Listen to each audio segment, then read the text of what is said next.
دوهم، که چیرې خپل ژوند د جګړې میدان وګڼې ډېر به سخت وي. امکان لري په هغه کې ورک سي. په دې ډګر کې به ټول خلک ستاسې په دښمنانو واوړي.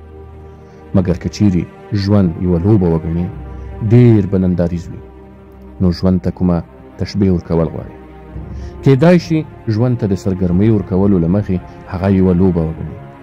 ځینې وخت پکار وي چې ژوند یو مقدس سفر وګڼي او د هغو په لړ کې په ځینو نعمتونو لکه په دوستانو، کورنۍ او نورو امتیازاتو باندې شکر وباسي. همداسې کله ناکله کولی شي د ځینو ناوړو حالاتو څخه د تېرېدو په موخه ژوند د یو امتحان په ډول ومني.